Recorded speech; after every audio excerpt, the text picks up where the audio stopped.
Welcome back, boils, ghouls, and everything in between. We are continuing with the Quick Ace Attorney Chronicles. I know I've been away the past week, so I know it's been a little bit since then, but spoiler alert for what just happened. The crime has finally occurred. And now we're going to do so.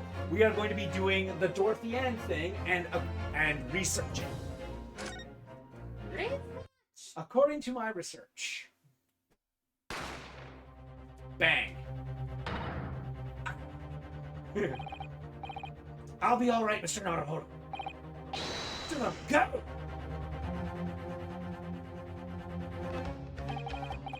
Behind that door, in the storeroom. Hurry!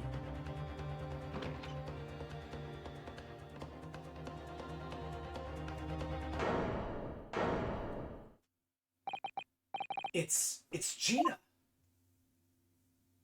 And Mr. Windbank has been popped. From that moment, Windybank's pawnbrokery became a crime scene. Everything that followed happened in a whirlwind of activity. The arrival of the police, the preliminary investigation of the scene, and the question. It was just before dawn before I was allowed back at my lodgings at 221B.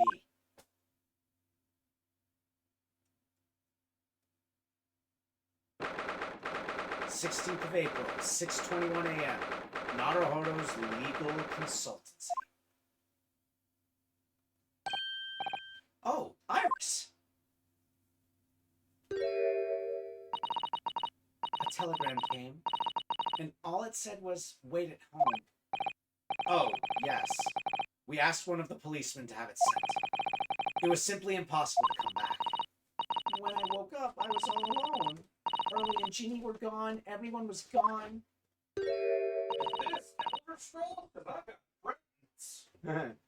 What happened, Bruno? Poor Iris. She's trembling. She's obviously trying very hard not to let herself get too worried. I'll explain everything that I know. Something awful has happened, hasn't it? Yes, I'm afraid so.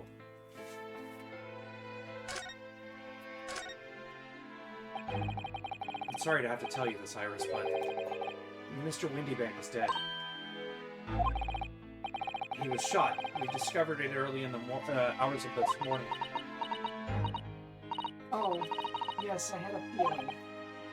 You did? Well, I saw all those police carriages pulling up outside his shop. So I knew something must have happened there.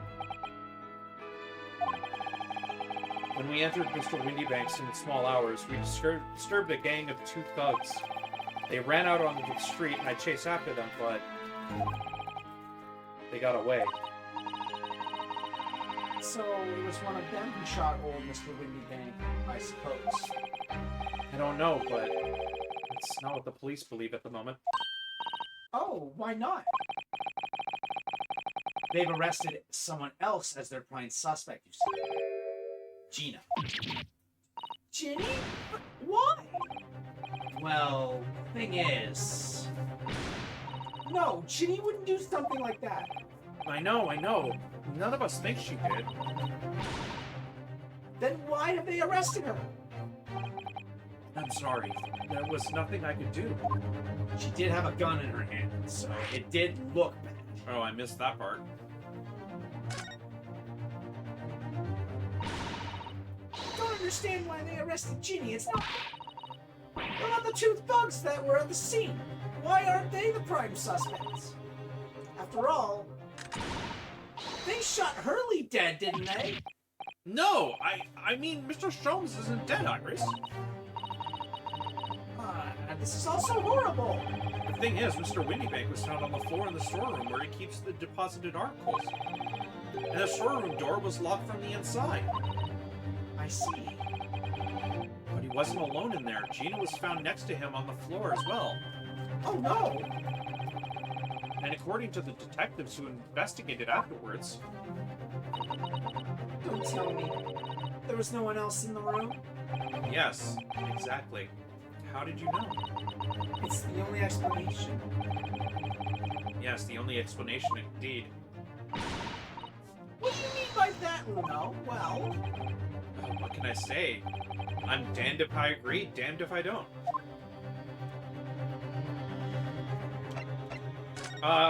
Gee, I wonder if you could just go, I understand the situation because I was in this similar situation earlier.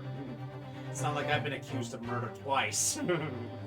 And in the same situation. So along where's- through mystery. So where's Hurley then? Is he still there investigating the scene?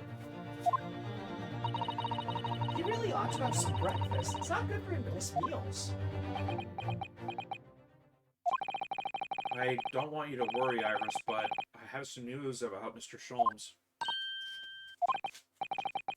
He was taken to the hospital this morning. What? Well, when we entered Mr. Windybanks, a gun was fired and he took a bullet. Hurley was shot? No, no! It's all right. It's all right. His life isn't in danger. Really? Are you sure? Where is he? Which hospital? He's at St. Siner's. They're tending it to him there. I think it's supposed to be St. Sinners. Oh, okay. That's what I'm guessing, at least. Sure. Wake up, Borat. I must see him at once. Well, I still have a pop in there. No. I'm sorry, Iris, but you can't. Mine took too many hits and ate shit this morning. Why not? That's not fair. I'm a family member. I should get Well, I gotta buy for him. No, I mean, nobody can see him at the moment. He's not allowed any visitors. They're preparing to opt.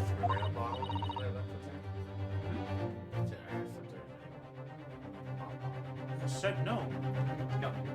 Yeah, there was none. To operate? Oh, poor Hurley.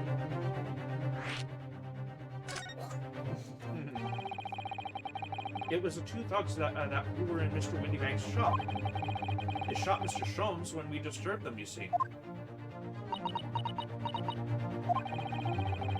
It was pitch black inside the shop at the time. My mind went totally blank, I'm afraid. I just froze. I think most people would freeze in that situation. After them! Go!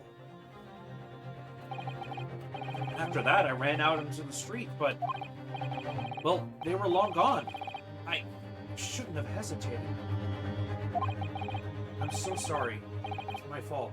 I let them get away. I think that's a very good thing. Sorry? Well, if you'd seen which way they went and chased after them, you might have been shot as well, Bruno. On top of everything else, I couldn't bear that. Oh, Iris. Yeah. One thing we keep forgetting about her is that she's only 10. He is not a child. Where's Susie, Bruno? She's still at the police station. Oh, why? I expect she's still being questioned. The police said they wouldn't be finished for a while. Why aren't you there then? Well, I didn't get a look at the good look at the criminals anyway, so they weren't questioning me for long. And Miss Susato stayed behind at the scene to tend to Mr. Sholmes, so they didn't get started until later. Oh, I see. Besides, one of us had to come back to move Iris. Glad Inspector Gregson agreed to me leaving early. You should have let me know. I would have come to the station. Oh, sad to say, but you're not involved. I'm afraid I'll need to go out again now, Iris. There's not much I can do at the moment, but I can at least try to find out how Mr. Sholmes and Gina are getting on. I want to go too. Take me with you, Bruno. Hello? I can't stand just sitting around here waiting.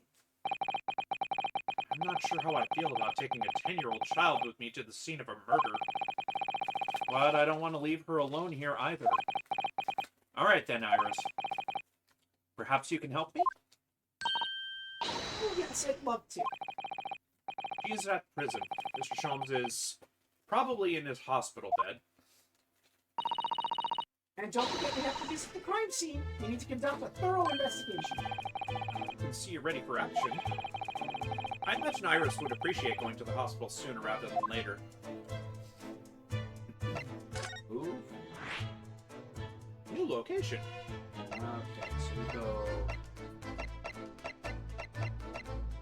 we'll go to the hospital first.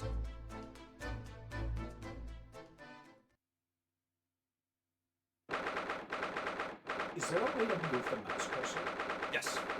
No, I just noticed it. I was wondering if there was a way to get that there. Cursor on screen. Don't worry, the viewers don't get to see that. Okay. All of our streams have cursor set to invisible. Okay.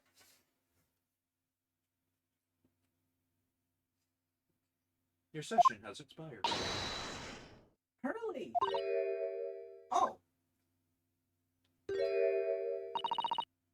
He's not here.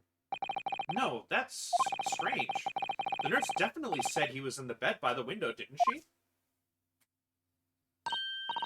Oh, I know what's probably happened. Hurley was being a big baby, and the bullet wound wasn't that bad after all, so he's been sent home. Not so sure about that, baby or not. There's no question that it was a fairly serious injury that Mr. Sholmes suffered. Oh. Hello, what have we here? This ward is off limits, no visiting, so what are you doing in here, eh? Well, I'll have you know, we're Hurley's next of kin. Oh, we'll beg in your pardon then, ma'am, sir. Oh, and a little lady and a curious Eastern gentleman. The great mystery solver has a mysterious family, eh? If that's how you see us, sure. Where is he, Constable? Where's Hurley? I believe he is currently in the operating theater, ma'am. Undergoing an extensive operation. Extensive? It has been several hours since we went in. You sound less like an English Bobby and more like a freaking mafioso.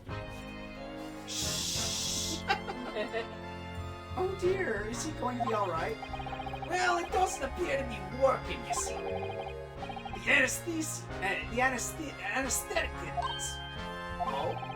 I the report that the gentleman claims he may have had a little too much to drink last night. Coffee, that is. Anyway, I think it would be fair to assume that he won't be back there for several hours yet. I see. Thank you, Constable. Perhaps we should leave and come back later. Oh, poor Hurley. So, that's the translated version of it. I'd imagine the Japanese would probably say he's experimented with poisons for so long that he's grown an immunity to chemicals. Probably.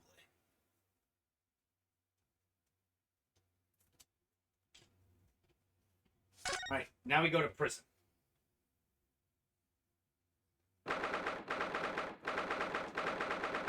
Local prison, cell 13. Of course 13. It's always 13. 13 dead end drive. Hello, Gina. Why do you have that in there? Why has that not been removed? I mean, I guess it's not like it's not like she could cause any harm with it. Oh, you still have the grenade launcher Hurley and I made. I wish you wouldn't point it at me all the time, though. What are you here for? Ginny? I have a feeling it's because of us that you ended up in trouble. So we were thinking that we might be able to help you. Well, you can't. Sorry. You heard. Get lost. Don't be like that, Ginny. I know you didn't do it. You'd never shoot someone. I just know you wouldn't. You think you know me. Pull the other one. Oh. You ain't got the first idea about the likes of me. I'm a thief. I pinch people's purses when they're talking down the street. That's how I get by. Thieves are not murderers. And if I saw the chance, I'd sneak into a pawn shop any day of the week. Yeah, you'd steal just to see what I could lay me hands on. Get it? Understand? Ginny, I'll be at court tomorrow this week. some pub came by before and said he'd be a lawyer for me and the like. Said it was my rights. But I told him to get stopped. I don't need no lawyer. I don't need no one. She couldn't be staring at me any more obviously if she tried. Why are you being like this, Jimmy? Alright, Jin. Are you one of those tsunderes I keep reading about? Alright, Gin and Tonic, speak. Gin and tonic, that's it. I don't understand, Gina. Why did you send the public defender away? He wanted me to sign some papers. Representation papers or something like that. It's all gonna be rigged anyway, the whole trial. They'll pin it on me because I'm a kid. That boy is probably all pro bono or whatever they call it. That's what grown-ups always do. Why do you think that? Because that's how it's always been for me, growing up in the back slums, me whole life. If you do what the grown-ups tell you, it'll get your mates dragged off by the coppers or worse. I've had it happen to me before and all. Been sold out and nearly snaffled on the back of it. You can't trust no one, that's the point. As soon as you do, you're gone to grass. Dead. D-E-D. Dead. Now, listen. If you like in tomorrow's trial, I could... Forget it. Ginny? Don't you trust me now? Nah, I don't. Wow. Look, I'll ask you nicely now. Just leave me alone.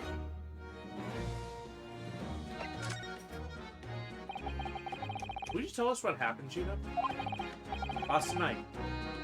At the pawnbrokers. There's nothing to tell.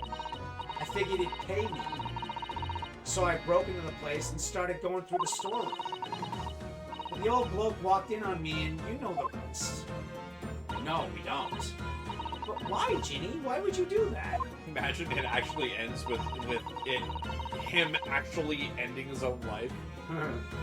That would be awful. That would be awful. But then why would... Oh, she could have grabbed the gun in a stupor and passed out. But Gina doesn't seem like the type that would actually pass out at something. Although, Yeah. granted, she talks a big game, but... Ain't it obvious? The place is full of stuff I could sell for a shilling or two.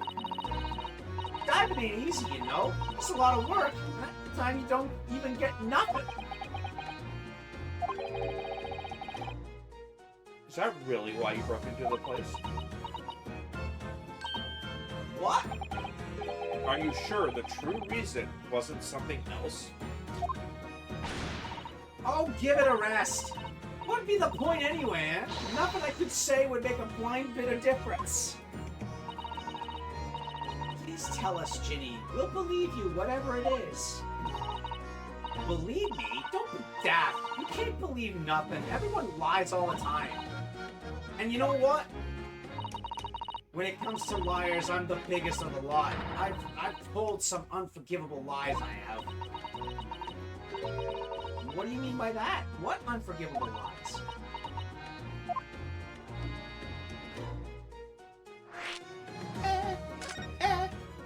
Just like everyone. You know, I have my suspicions. Oh, give it a rest. It's not that.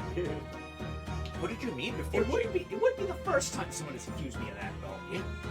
What did you mean before, Gina, when you said you were the biggest liar of the lot?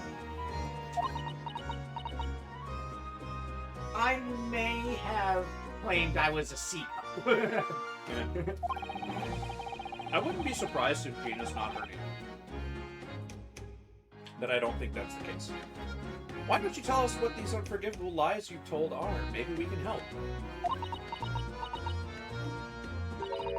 Sorry. We're out of time. They're gonna want to question me now. Ginny, please. Oh, yeah?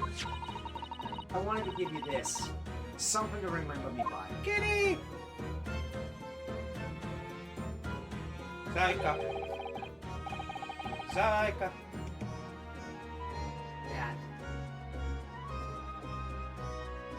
photographic print of a really adorable cat. Look at this graph. Mm. In one of the pockets of this coat. Ain't no point in me having it. I wonder what a little photograph like that is doing in a pocket of that overcoat. Anyway, don't bother coming again. Bye. Jimmy. Yeah, I had a feeling this photo's gonna be pivotal. White cat. Alright. Yeah, I was about to say, can we look at the back of the photograph, please? Yep. Uh-huh. Look at the back of this print here. There's something written on it. 13th of February, 9 p.m. Article deposited, one small box. Loan amount paid, 10 shillings. Redemption deadline, 13th of April, 9 p.m. So this photographic print is a redemption ticket? 13th February. Could be significant. It was just 2 days before the murder on the omnibus, wasn't it? Small box. It doesn't tell us much about it, does it? Bruno, if Mr. McGilden still had the ticket, then presumably he never redeemed the article. So do you think the box might still be present somewhere in the shop? Oh, yes! If it's something Mr. McGill had deposited, we need to investigate. Look at this graph. Look at this giraffe. Don't worry, Miss Pouty Magoo, we'll be back. Don't worry, God, I'll handle this. Alright, I'll handle this. Oy, this again. Alright, be right back. Alright, I think we have some Gregson lines coming up. Josh. What's this? Walking and not a cutscene? Is this where it happened then last night? That's right. The two thugs I told you about were obviously ransacking the place, looking for valuables. But apart from the policeman in here, you wouldn't know anything had happened. There's no sign of a disturbance. That broken glass might say otherwise. No, you're right about that, actually. In fact, if anyone, it's the police who seem to be the ones doing the ransom. I know what you mean. They're like a gang of organized criminals, all dressed in black. Josh. Oi, I heard that. Boy, I heard that. Oh, it was just a joke, Inspector. Oh, Inspector. Good morning. I suppose I ought to thank you for your vigilance last night. We got to the scene before it was disturbed, at least. Shame you let the two rogues get away with mine. Yes, I'm sorry about that. I thought you would sign extra men to the beat around here, Gregson. Now look what's happened. Hurley's been injured because there weren't enough police on duty. Ah! Your ladyship! Oh boy. No one told me you were coming. I expect you to take full responsibility for what happened to Hurley and see he has the very best medical care. Of course, your ladyship. The very best doctors in the capital are attended to him as we speak. And I don't think it's Bruno's fault that the rogues managed to get away, is it? Chasing criminals is the police's job. Absolutely, your ladyship. As you say, ma'am, as you say. I was the biggest kiss off in English history. Is it funny? I was expecting him to be bald underneath the hat. Like to have a huge bald spot on the top of his Same. But he's got some really nice hair. Yeah. The gent in black is totally blameless. Everyone's in agreement about that. Would you believe it? No. He's like a completely different person with Iris. Talk about a personality change. Beat it, kiss ass. Oh, where are me manners? Are you thirsty, your ladyship? Perhaps you'd like some juice? Nice, refreshing fruit juice? Goodness gracious. My brother and Arceus. Oh, but why aren't you thirsty, Frankie? I have some of my special herbal tea with me, if you'd like some. Oh, pinky up! I mean, that is the way you're technically supposed to handle it, too. Ah, lovely. So very much. That really hit the spot. Your ladyship. I don't even recognize him like this. Who are you? Wait a minute! His face right now just reminds me of the Gorman brothers. Yeah, a little bit, man. He doesn't have as much of a crooked nose, though. Yeah. He should have a pointy nose. Yeah. So, how's the investigation going, Inspector? You're gonna treat me like shit, right? Nothing to it, really. Very simple case, this. So some very definitive evidence.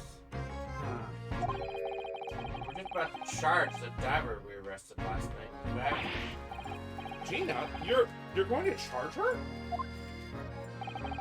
that's right. You should be able to bring her before the judge and bailiff tomorrow. Definitive evidence, you say? What is it? Come on, show me! Your ladyship, as much as I wish I could oblige you, I'm afraid. Ah, I see. I see. Judge, You've already captured the pair of thugs who broke in here last night, have you? what the? And you're going to put them on the stand as witnesses, are you? How could you? How?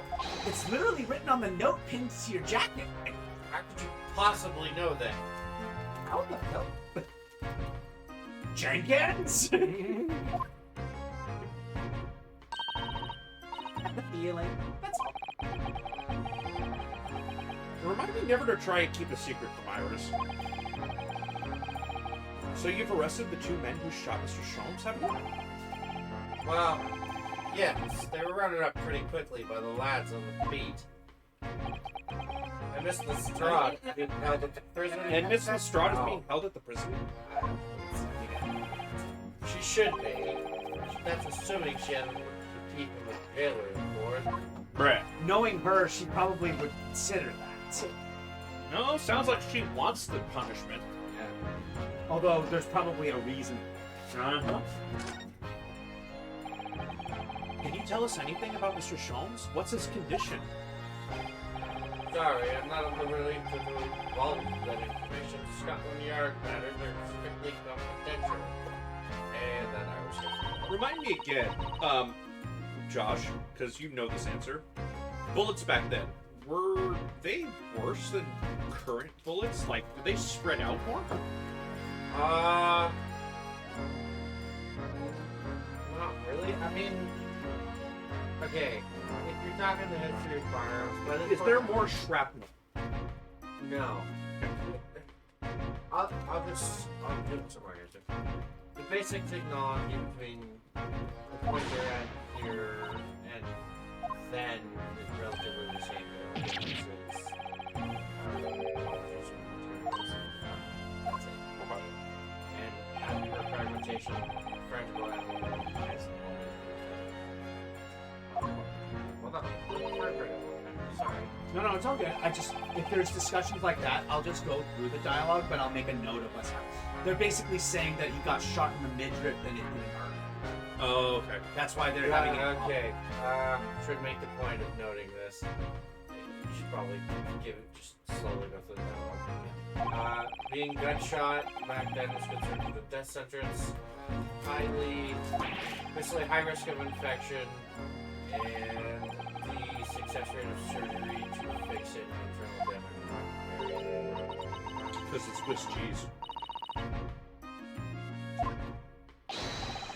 I'm not wrong.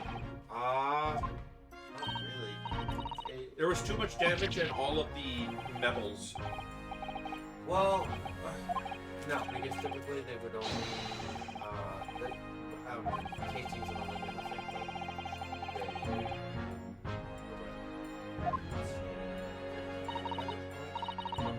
give and take. Revolvers initially didn't take casings. It was lead ball, and you would have to use Yeah, no, that's why I was asking about that. Well, they don't typically fragment unless they hit bone or metal. Bone, not usually. Metal, definitely. So that's softer. But it's true, you do treat us differently.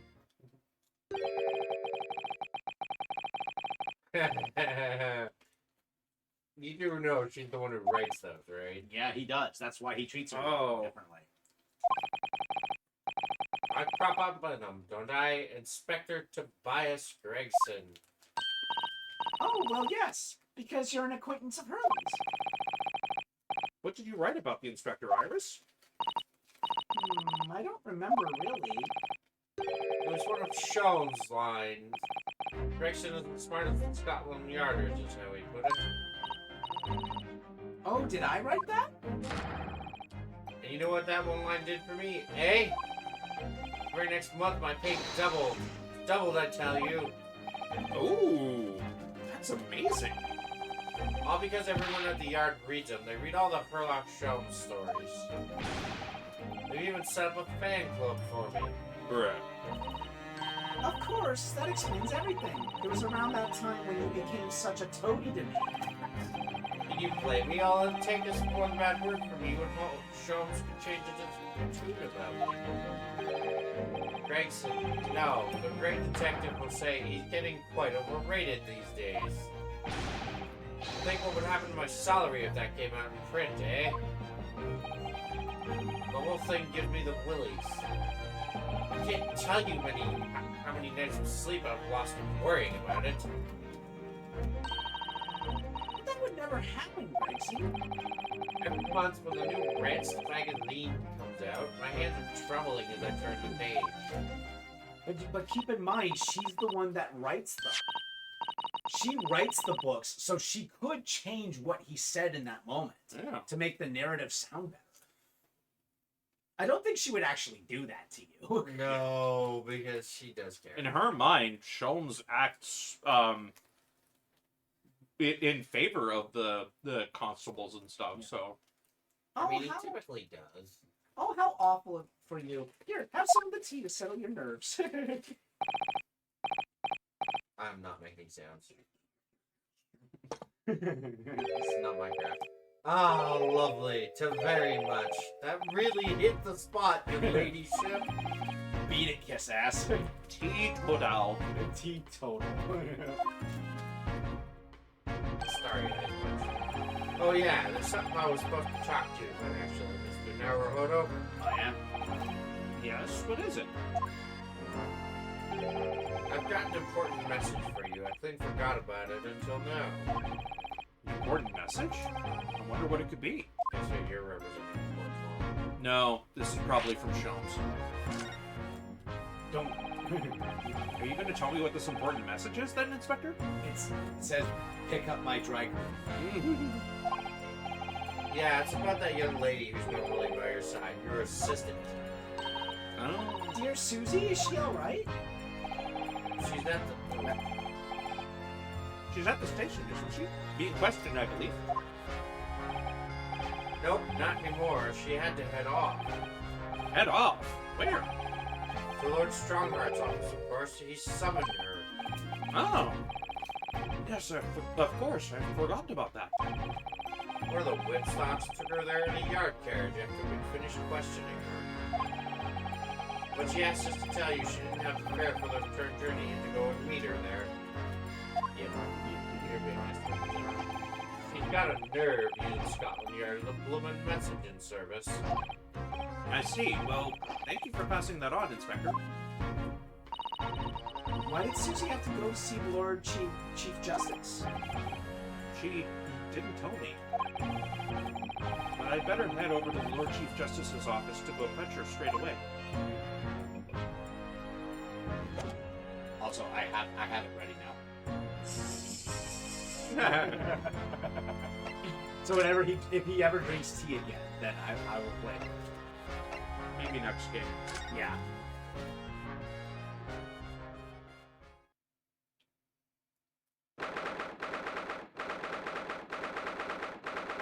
British Supreme Court, Lord Chief Justice's office.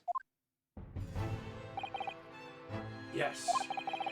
No matter how many times I come here, I always get the same sense of oppressiveness somehow. Do you think the place is oppressive? I think it's normal. How so? I mean, look at that suit of armor over there. Take that seriously, can you? Maybe it thinks the same about you. So everything is clear with regard to tomorrow's arrangements, I trust? Yes, thank you very much. There they are, Suzato-san and Lord Strongheart. I wonder what they're talking about. They both look very serious. Very good. There is nothing further to discuss. You may return to your lodgings. No doubt you have much to do in preparation for your return to your homeland. Wait, what did he just say? Your return to your homeland? Suzato-san! I love that whip around. Yeah, the whip around and he's just like, John Woo! Oh, Mr. Naruhodo. What was that all about?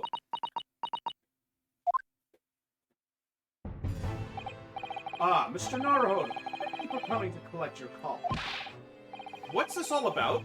Why were you talking about Miss Susato's return to her homeland? And tomorrow?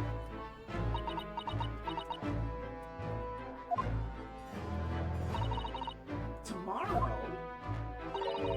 What about Jimmy's trial? You mean she's been formally charged now? Oh dear.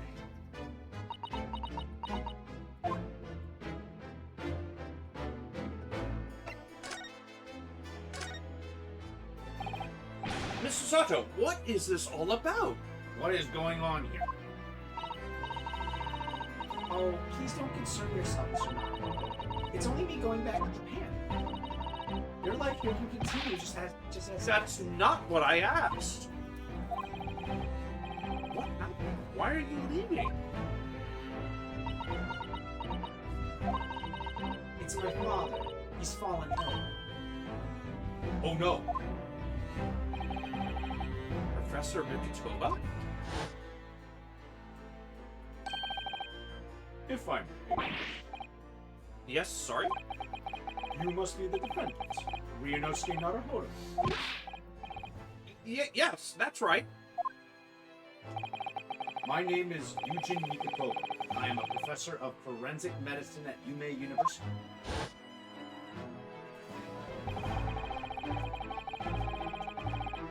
We received an international telegram from the Empire of Japan informing us of the news. 10 days ago, father collapsed with fever. The cause is apparently unknown. And it seems he grows weaker day by day. Don't believe it. As you are aware, the voyage from here to your country's capital, Tokyo, takes some 50 days. I thought it would be prudent to hasten Miss Susato's departure as much as possible. Yes, absolutely.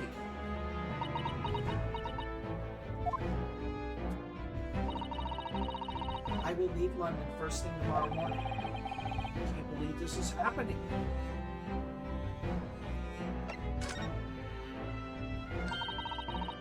So Gina has been charged? She'll have to appear in court? Yes, she was formally charged just a few hours ago. And the date of the trial has already been set for tomorrow. No, not even 24 hours later? Gina. Ah, the Lestrade girl and the murder of the Baker Street pawnbroker. An all too transpicious case. The pickpocket was clearly disturbed mid-robbery and shot the man in the head. No, the yard is overstretched as it is, without wasting time on these open and shut cases. It's not wasting time. Ginny would never do something like that. Mr. Naruhodo, Oh, Yes, Lord Strongheart? In deference of your fine services to date, I shall overlook this young girl's insolence. But I have no recollection of admitting a child into my office. Leave now. That's sudden. In terms of attitude change. Well, of course, Lord Strong. Criminals will tell the most palpable lies in order to evade justice. The police can ill afford the time it takes to unravel all the untruths. Okay, pause for a second. He either doesn't like children, or he doesn't like that child. I can see one or the other. I can see kind of maybe a mix of both. Yeah. Meanwhile, more crimes are perpetrated.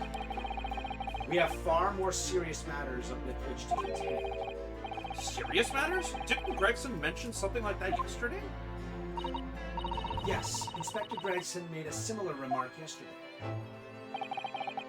It's no concern of yours, though I'm sure I need not remind you.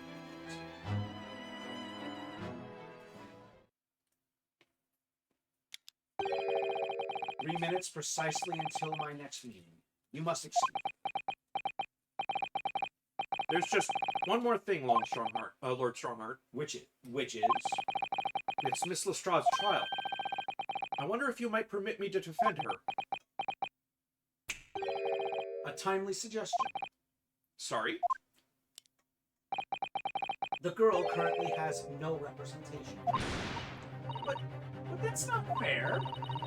Yes, she may be a pickpocket, but she still deserves a fair trial. Do not misunderstand me. The government provides for those too poor to afford representation with a public defender. The accused need only sign the relevant paper, and the defense barrister will be assigned to the case. However, the young girl in question has refused that. Why would she do that? We just talked to her. She doesn't want to. The question you would do well to direct at Miss Lestrade. You'll find her at the local prison. Yes, thank you. Now, it's time I was leaving. Good day to you. What a day. Being charged with murder? Susanna's not about to leave. And I haven't had lunch yet. And that ladder is still a ladder. Step ladder, Mr. Come, Mr. Naruhodo. Iris, we must make haste. But, Susie, you're leaving for Japan tomorrow morning, aren't you? Don't you have packing things to do? As Mr. Naruhodo's judicial assistant, my personal circumstances are of no concern or consequence. My sole purpose remains to help you in whatever way I can. Thank you, Mrs. Sato. That's a very pensive look. I think we ought to visit Gina first. In any case, I would like to wish her well. I can be very convincing. Yes, that sounds like a good idea. Let's go. Let me into the cell with her for 5 minutes, and I'm sure I can convince her. I'm gonna give her the best day ever. If I'm honest, this has completely thrown me off. I'll just have to do what I can as a lawyer. Just a bunch of crashing and breaking things from the prison cell. Mr. Naruhodo, help! Hey, you're on your own. Hey, you refused defense. You're on your own. Sink or swim, bitch. I ain't no helicopter papa. Bitch, you don't run my life. Hello again, Gina. Hello again. Stop brandishing the gun! It's a defense mechanism. What do you want here for now? To have the muzzle of that grenade launcher shoved in our faces yet again, obviously. I think I need to improve the way we load ammunition to that. I'm still surprised that you're allowed to have it. Same. More than likely she doesn't have ammunition for it, though. Yeah. If you can come as many times as you like, but I ain't got nothing more to say to you.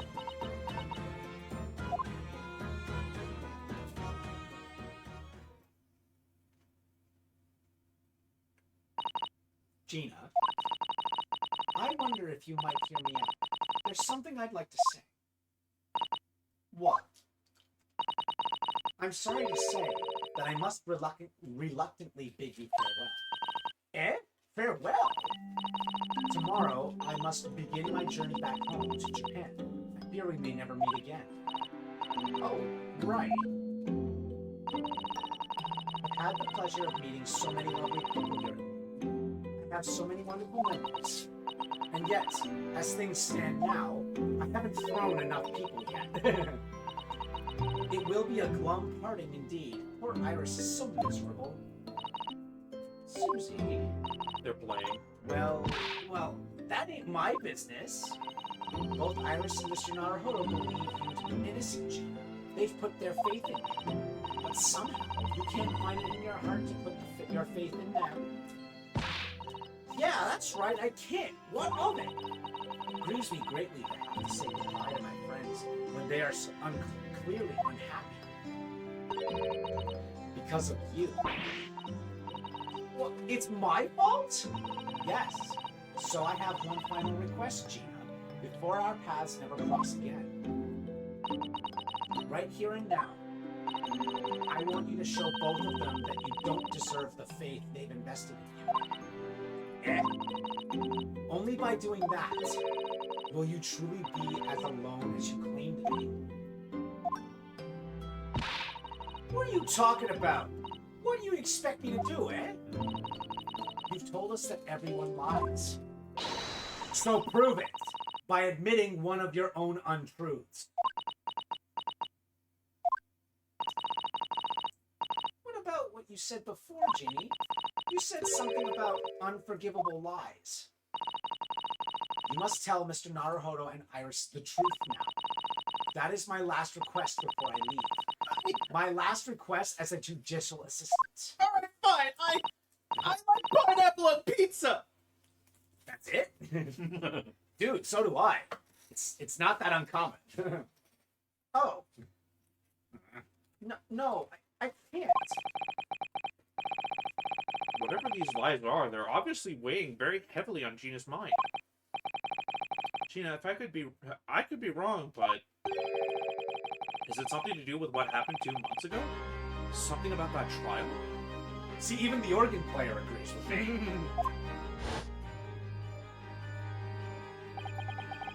The one in which Magnus McGilded was acquitted?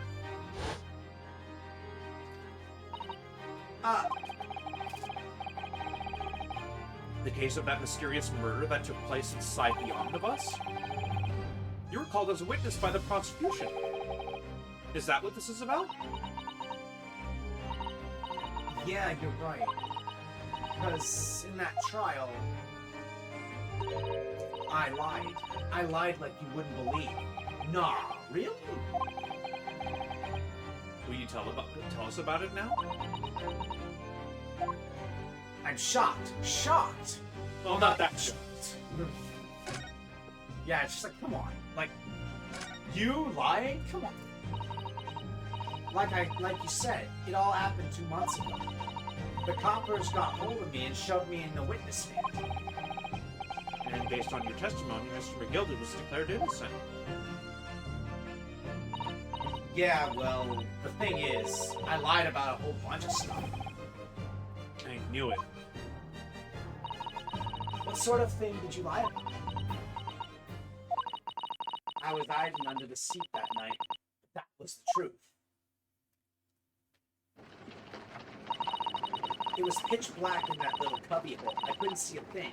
And then I heard that loud thud, like someone falling on the floor. And that's when Mr. McGilded discovered you. Oh, that's you. That's fine. Keep going. That's when Mr. McGilded discovered you? Yeah.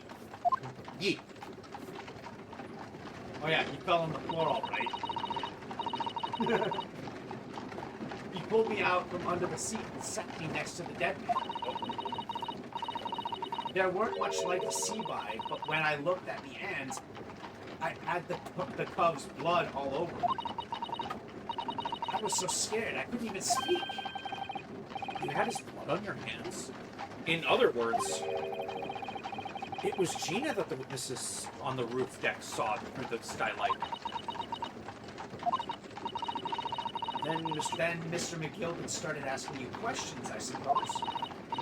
Who you were and why you were hiding under the seat. Yeah, he did. Only that's not all. What do you mean? I mean, he threatened me. Threatened you how? He made me swear about what I'd seen and what I'd heard. And about what he was going to do after the cub was found dead. He made me swear I wouldn't tell no one about any of it. If I did that, he said he'd let me scarp her before the coppers showed up.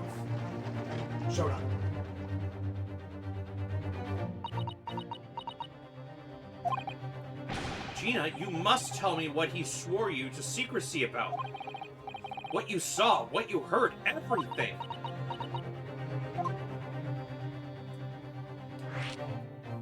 He can't hurt you anymore now, so you can tell me the truth. Yeah, he burned to death. He's literally a charred corpse. So. You said Mr. McGilden made you swear not to tell anybody what you saw.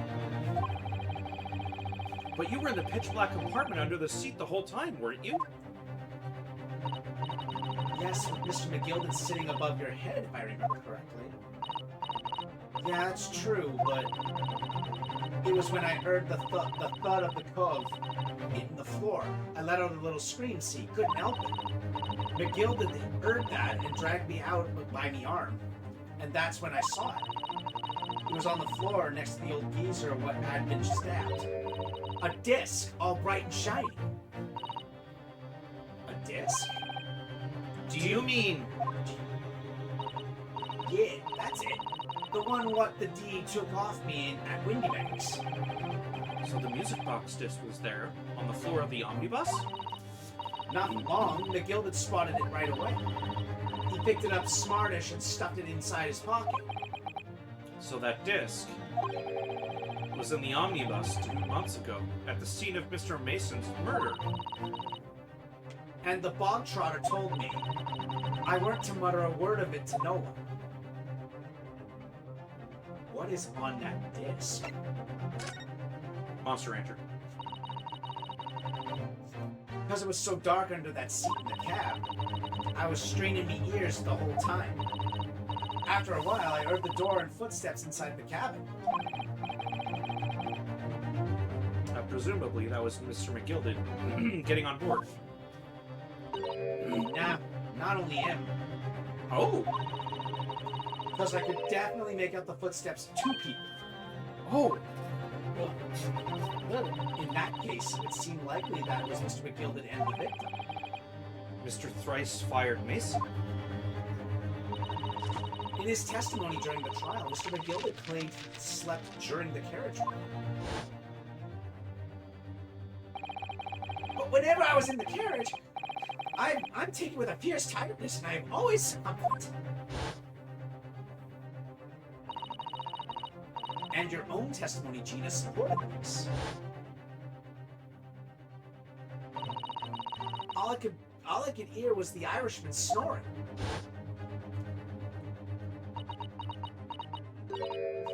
Yeah, that weren't exactly true. Neither of them was asleep. I could hear him talking the whole time in low voices. What? What were they talking about? Sorry, I don't know. The sound of the horses on the wheels were too loud. But that still tells us something. Mr. McGilden and the victim knew each other. So Mr. McGilden was lying, as I suspected.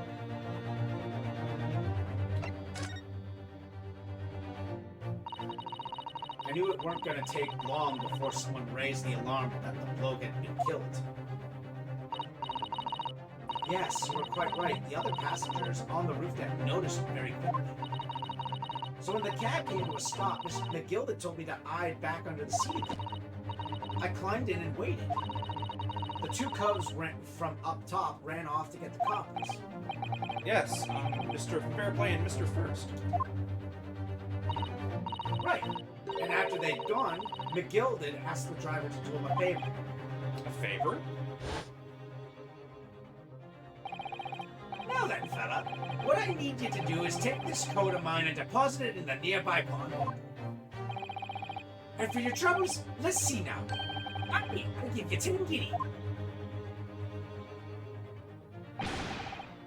A nearby pawnbroker? You mean on Baker Street? Yup, you got it. It was Windybanks. The coachie snapped up the money and ran off to pop his coat as fast as he could. So then there was no one left in the carriage. McGilded opened the box on his seat and let me get out of it. But not without conditions. I see.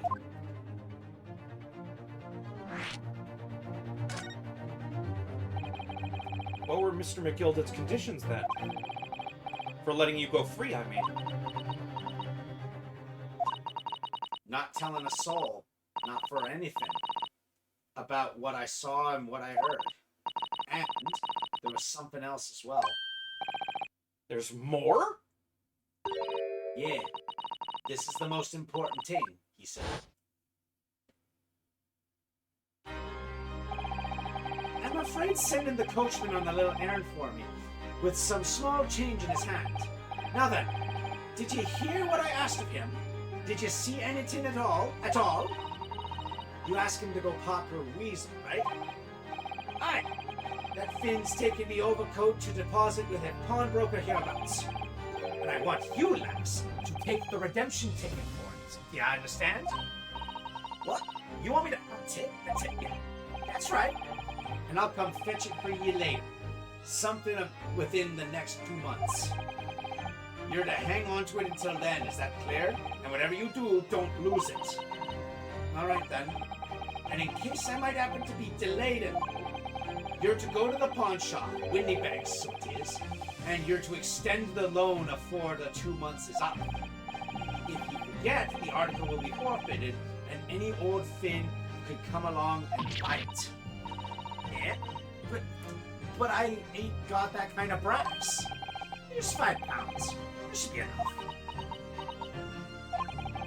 Do we understand each other, lass? Don't try anything funny now if you go against me. Yeah, I get it. Good. And one more thing. If a few days from now, we'll be visited by the police. Out. The coppers. They'll come asking you to take a stand in court, to testify as a witness. So let's just have a wee chat about that, shall we? What it is that you might say, and what it is that you won't.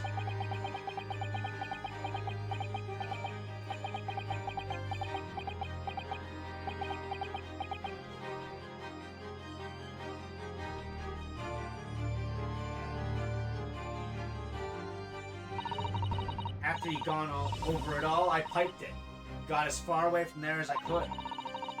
He hid the pawnbroker's ticket in some bushes near the scene. I went to fetch it the next day after it got dark. So Mr. McGilded planned it and coerced Gina into giving false testimony.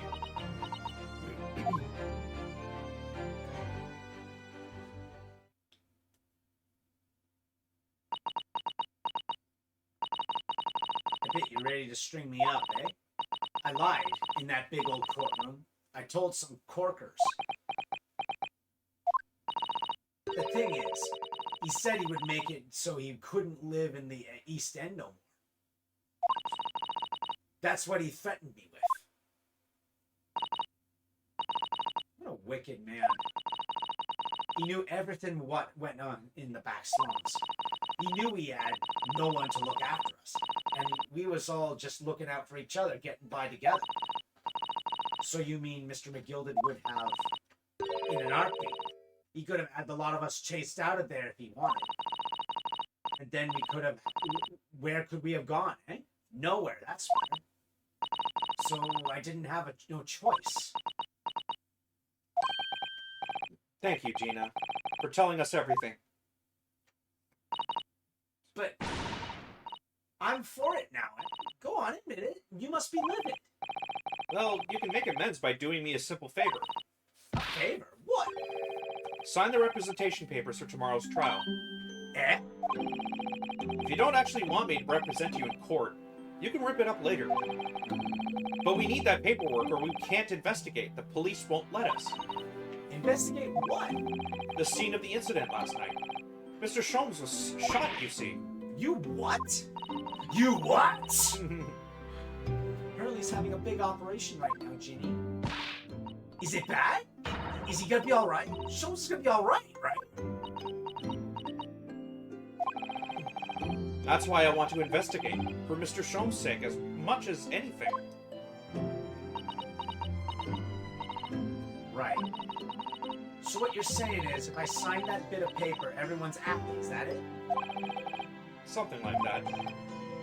Mrs. Otto? Yes, of course. I have the representation papers here.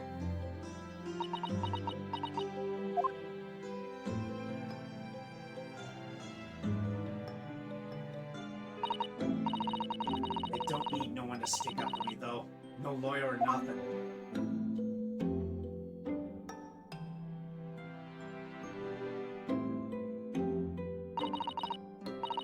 Poor Ginny, she seems so lonely. Representation papers. Paper signed by Gina, the immediate judge for defense. Showing this to Scotland Yard detectives gives us an access to the crime scene. Well, at least this should mean we can investigate the scene at Windybanks now.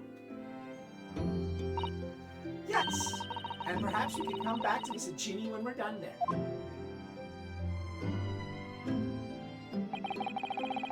I feel like we finally cracked Gina. She's open to us at last.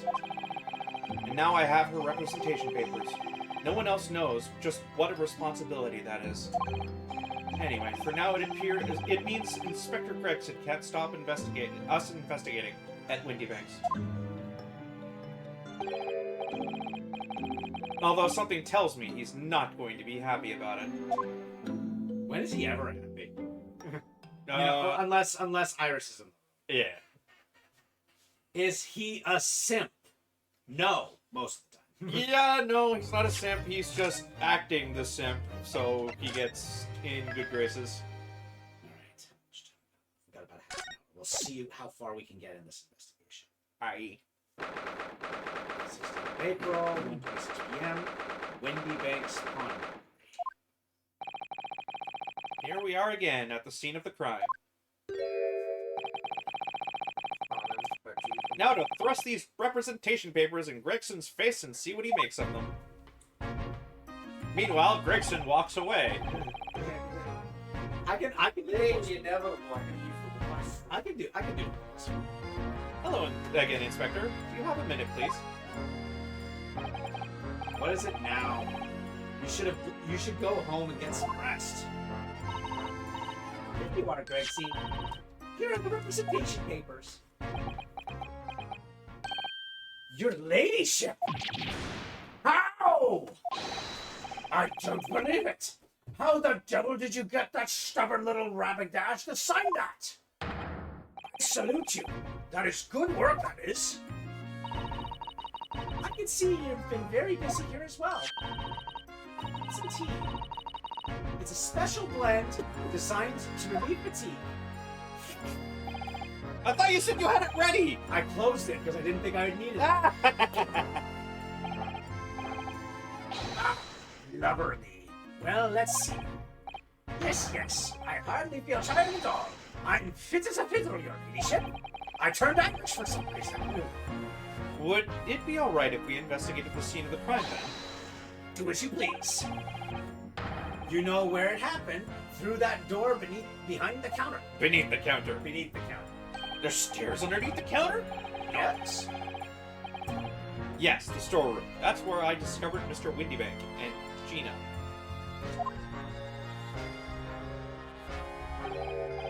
Right, well, I'll be getting back to business then.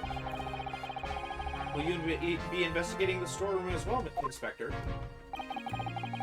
If I'm perfectly honest, we need to wrap this up before long. Can't afford to spend too much time on it. But there are so many articles to go through, it's taking forever. even with the lads working around the clock. Which is a problem, because there's another case in Scotland that the Yard needs to investigate urgently. That must be what Lord Strongheart meant by far more serious matters before. So what I'm saying is, don't get under my feet, Sunshine. Sunshine. Come then, let's not waste any more time. Ah, it's getting too hot in this room. Ah! It's Blood. I think. No. I'm fairly sure this contraption was here yesterday as well. Here we are, though I'm not confident I can get it closed again. Oh yes, that's a folding stereoscope. Really? This is a stereoscope. Mr. Sholmes showed us a picture yesterday that you were supposed to be able to see in 3 dimensions. But for that, he used the great big contraption over there. Ah, well, that's for sure. In public houses and places like that, it contains a carousel with all sorts of pictures inside. But this little thing is a much simpler design for use at home. There are special shops selling prints you can use in them. I have a little collection myself. I wonder if I can make money out of these in Japan. It would beat keeping my toilet sparkling clean anyway.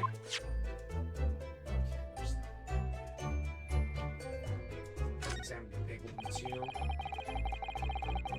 This is that strange contraption that lets you see pictures of things that are, if they're right in front of your eyes. Makes you think when Mr. Sholmes gleefully showed it to us yesterday.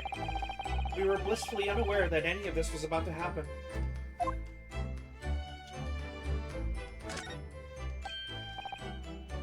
Ah, look there!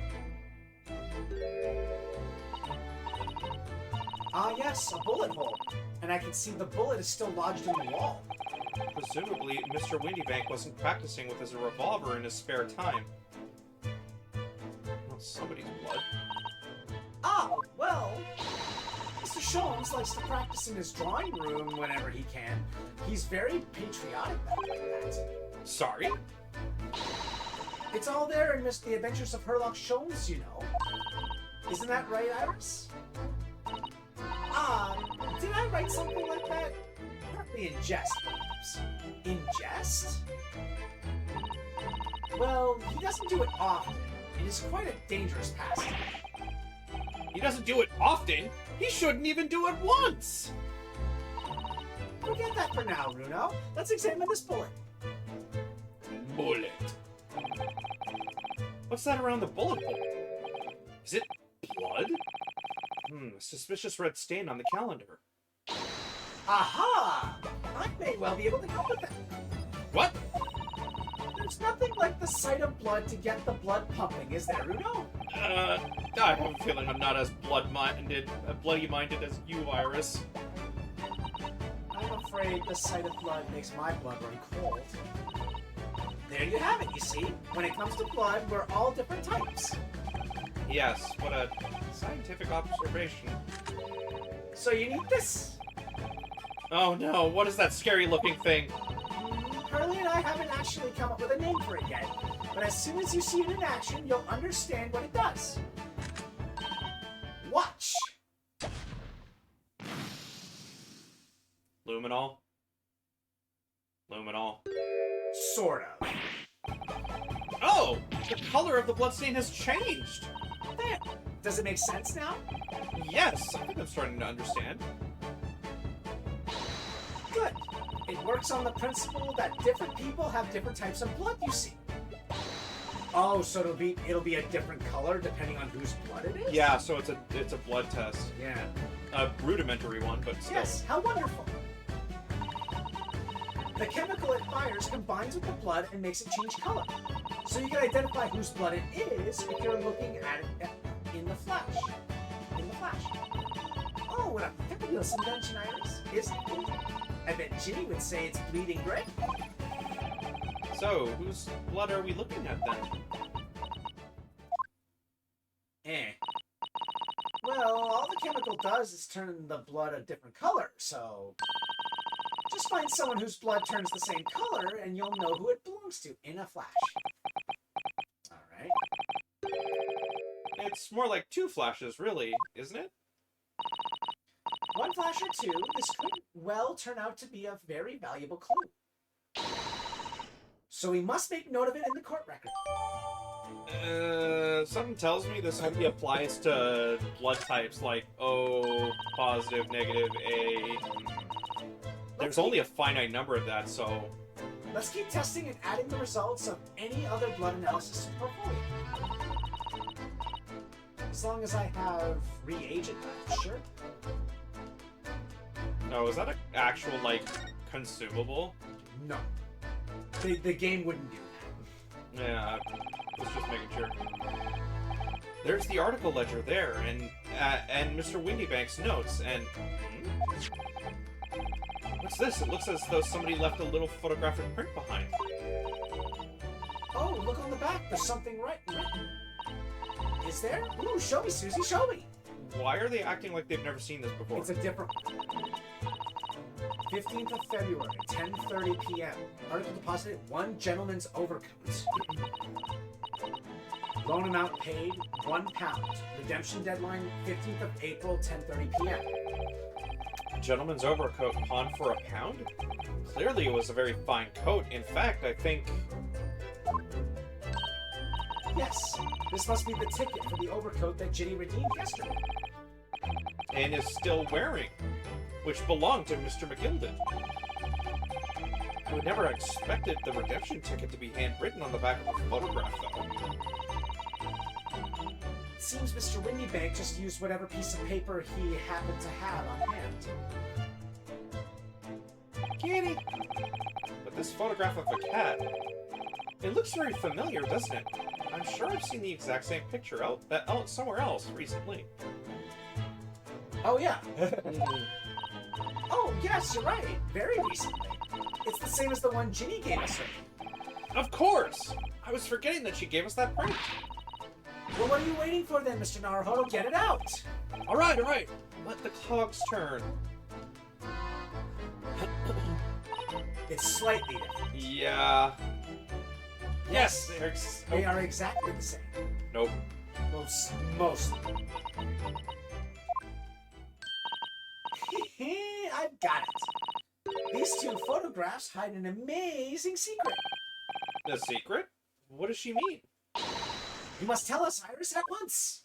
Do you really want to know?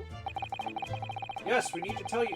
We need you to tell us all about this pair of photographs. All you need to do is literally shove it underneath the portable one and look at it in 3D.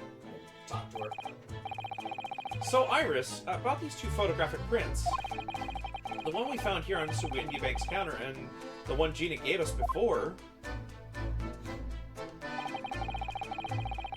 What is this amazing secret you mentioned that's hidden between these 2 identical prints? Actually, that's not quite right. Sorry? If you look carefully, the 2 prints aren't the same. Not exactly. They're not? Have another look at them now.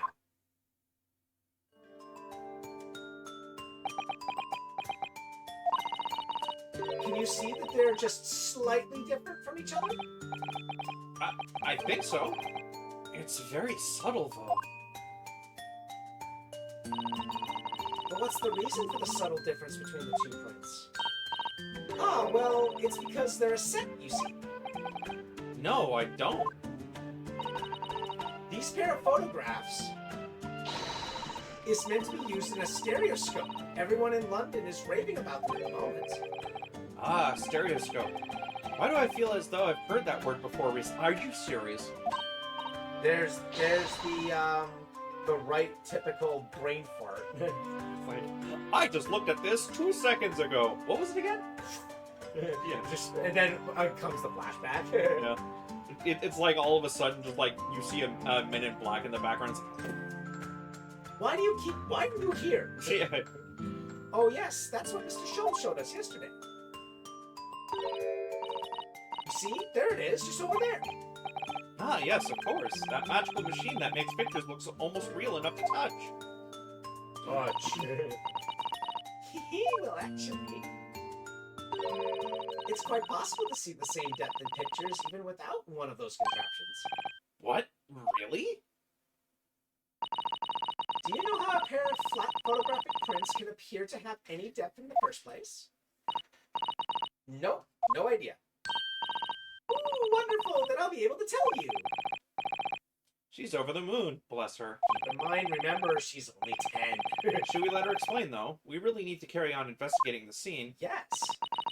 I, for one, simply have to know. Well, you just got outruled, buddy boy. Does her votes count as 2? Yeah. And also Iris's vote counts. True, yeah. Have you ever considered, Bruno, how our eyes see depth in the world around us? Well, I just opened them and it works. But the reason it works is because you have 2 eyes. 2 eyes? Shocking. If you try closing just one of them, I think you'll see straight away. What you see in your left eye and what you see with your right eye are slightly different. Are ever so slightly different. You get a different view with each eye. Yes, the position of the object seems to shift slightly. Exactly. And in your head, your brain uses that shift to estimate depth as it merges the 2 views into one. That's how we can see depth, sense depth in everything we see. My brain is really amazing, isn't it? It does so much without telling me. It also hurts. I think I see. So the pair of photographs consist of a left eye view and a right eye view. Is that right? Oh, well done, Susie. You're so quick. I still say this sounds like friggin' Alice in Wonderland. It does a little bit.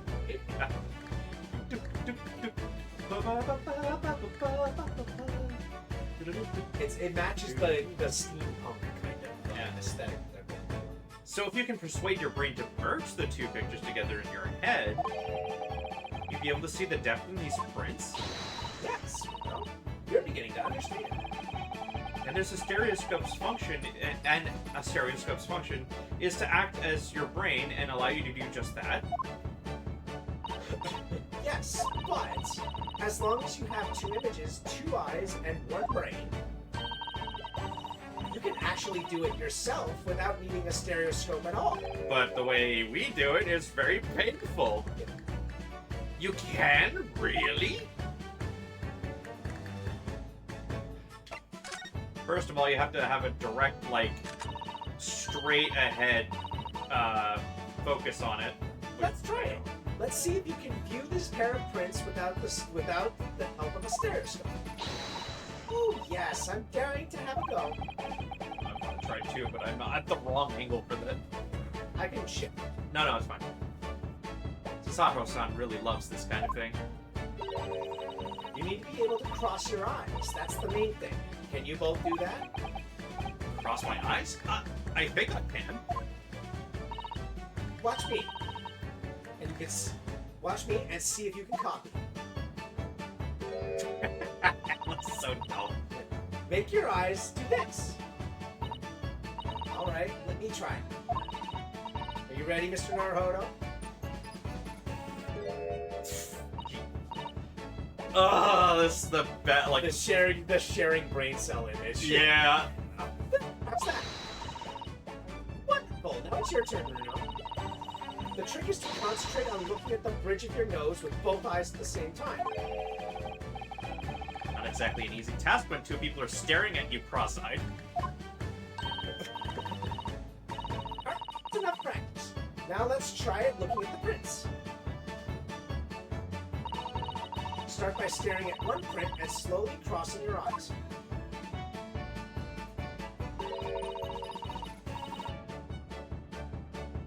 You can see 2 overlapping images like this. Trying. I can't. The angle's wonk. I can't. I might be able to do it with the small one.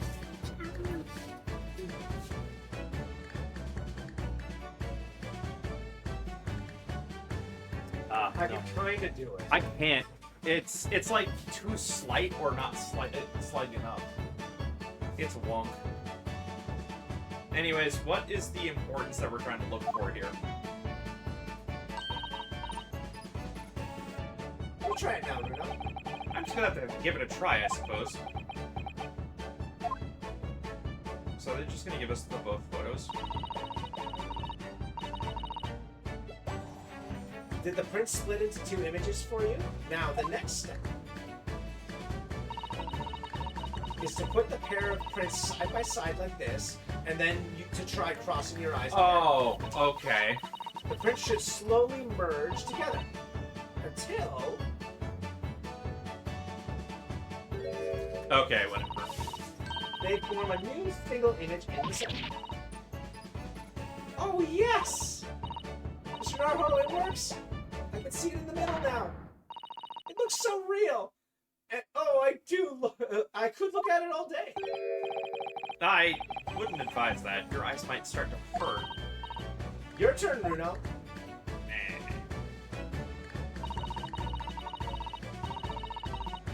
So, here's the problem with these images. They're too far apart. I can kind of do it.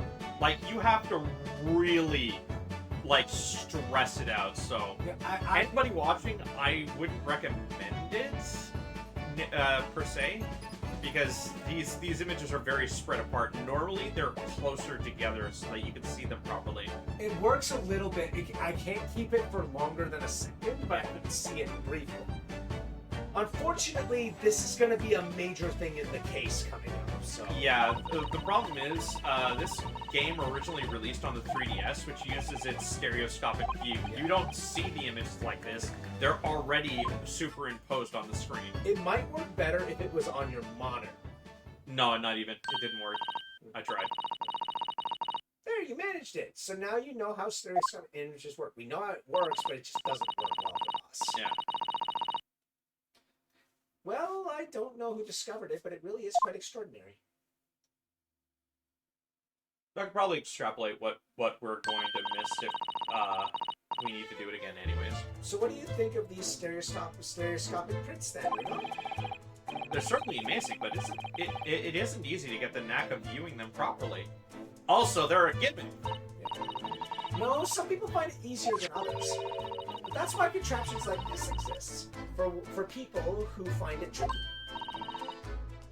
Oh, I recognize that. We saw one over there yesterday, didn't we? If I remember correctly, you press this little knob here. Then set a pair of photographs to the stand in the back, and... It's still amazing, even though I know roughly how it works now.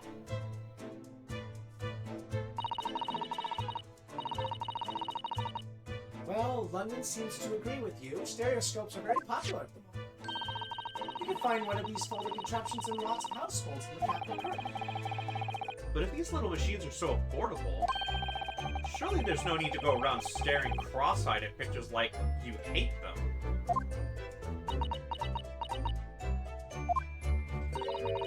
But it's much more satisfying to be able to see the effect with your own eyes. Well, I think so. Stereoscopic pictures. I never even heard of them until yesterday. We certainly learned a lot about them. I wonder if it's knowledge is that I'll ever actually need. Why must you foreshadow this shit, my friend? I know. Okay, well, we just got the picture, but there's something interesting about it. Let's go back to the second one, right? Bloody fingerprints. Mr. Naruto, I don't know if you've noticed, but there's something rather troubling here. I have noticed. The red smear, you mean? Yes, it looks like blood, doesn't it? I wondered if Susato-san had picked up on that. Well, in that case... Yes, we need Iris. We should show this to her before we forget. Cat photo... Dead photo, dead photo, dead photo. Okay. Iris. I had a feeling that we needed to do that first. Yeah. One before we presented it to her. Present. Oh, that looks like blood. I would say it's from a gloved finger. Almost certainly a glove made of leather. Well, don't worry, Runo. You can leave the rest to me.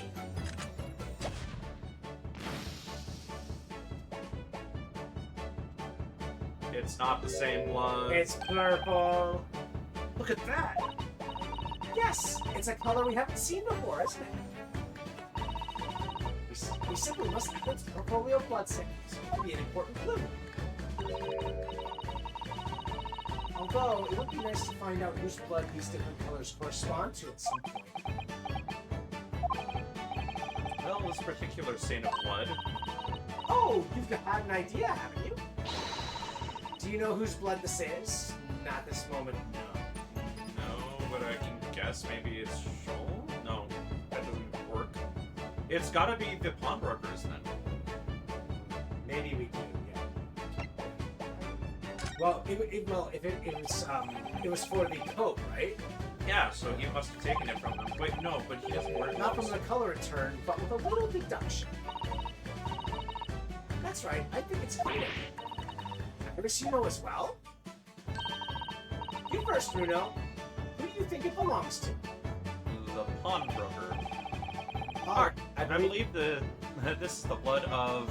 Well, think about it. It was a ticket for a coat, and the person that was holding onto this coat was murdered recently. Yeah. Wait, Thrice-Fired Mason? Thrice-Fired Mason? You don't sound very sure of yourself the way you trailed off there. Well, it was 2 months ago now, that case. And of course I've never met the victim, so I'm struggling to remember his name. Also, he said it was from a gloved hand, and in the murder, his Thrice-Fired Mason's blood was on McGilded's gloves. Yeah. He was definitely thrice-fired, though. The victim of the omnibus case? Yes, his name was indeed Mr. Thrice-Fired Mason. But that would mean that this bloodstain was left on the ticket 2 months ago. Yes, I think it was. Problem with that, blood doesn't stay, viable long enough for that to actually have a reaction like that. It would still be a stain with the blood. Yeah, no, but what I'm saying is, the chemicals that would react with blood to make it light up, I'm pretty sure they would still be active because it is still blood. Yeah, I don't know, honestly. Gina brought this ticket here to Windybanks yesterday. I'm suggesting that the bloodstain was already on it at that time. So it's a smear of blood from the time that Mr. Mason was killed 2 months ago. Something else is coming back to me now. Mr. McGilded was also wearing leather gloves that night. Now I ask you, what good-hearted soul wouldn't rush to help a fella bleeding from his stomach? I wasn't about to start worrying about me gloves now, was I? I reached out and gave the man a hand. It certainly does look like a leather-gloved thumbprint on this mark. But we know that Mr. McGilded had no injuries at the time anywhere on his body. From which we can conclude that any blood on the glove belonged to the victim, Mr. Mason. Mr. Naruhodo, you sound just like Mr. Sholmes. Minus the quirky slip-ups, I hope. Yes, I think you're right, Bruno. Very well. Let's make a note of this. Very good. All right. Yeah. Let's get to the next area, which is the back room. Yeah. Bobby! Bobby! Behind that door is the storeroom, isn't it? That's what Granksy said. I don't see the handle busted. Yes, and that's where I saw the dreadful scene last night. through the little window in the door. Okay, so there's a blood stain on the floor that we could probably look at. Is that an exit wound, or was he shot in the back? Mr. Windybank face down on the floor with Gina beside him. As the accused's last legal representative, you have the right to examine the scene, Mr. Ronco. We must make a thorough investigation. Yes, of course. And we will. Behind that door, that's the real scene of the crime.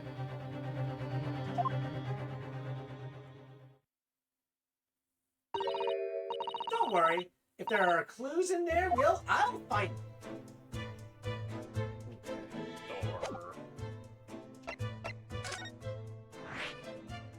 Door. That sounds like the speed up in Banjo-Kazooie. Yeah. the storeroom. Blood. Okay, the gun is there. There's a blood stain on the floor doing the dinosaur. Poor Iris. She's clammed up completely. Iris is bound to find this difficult. After all, Mr. Windybank's life was taken in this very room only last night.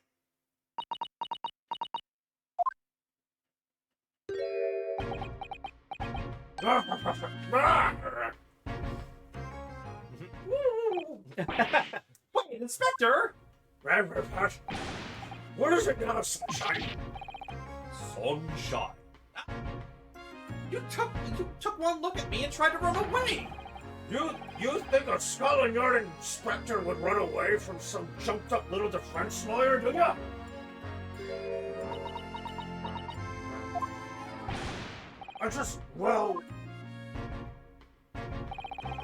I've never seen a relationship looking like that before, is the fact. I didn't know what to say to him. So you weren't running away from me, you were running away from a 10-year-old. Yeah. I'm afraid this is all a little much for young Iris. Some gentle reassurance might go a long way, perhaps, Inspector. Eh? Baby girl.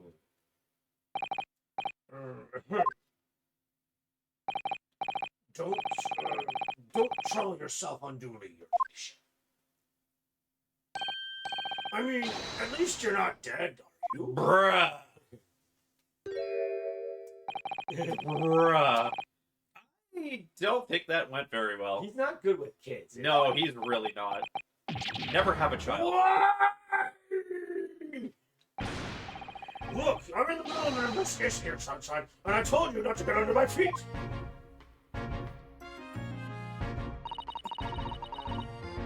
And we have investigating to do ourselves. Yes. I'd like to hear more of that, what that the socially inept inspector has to say. Oh, Hurley. And inquire into how Mr. Sholmes' operation is going. And we will do that next time. Next week, we will hopefully finish the investigation and jump into trial. Yeah, and I'll be more prepared to set up crime, sooner. And I won't kill my voice doing this guy. Yeah. I feel like I'm doing a little too much for this one. Yeah, anyway, sound like freaking, penguin or something. Anyway, so that's us for tonight. We'll see you guys on Sunday. The new update for the character animations has dropped for Phasmophobia.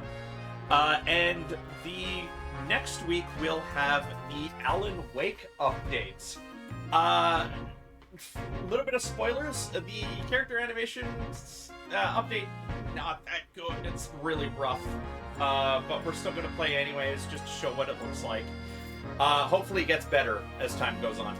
Anyways, yeah, that's us for tonight. We'll see you guys on Sunday. If you want to check the rest of our schedule, check our offline page. If you want to join us in our lovely community, join us here on the Poutine Munchers Discord. And if you want to watch us live, watch us here on twitch.tv/Terminator. We'll see you guys then. Catch you later. Bye!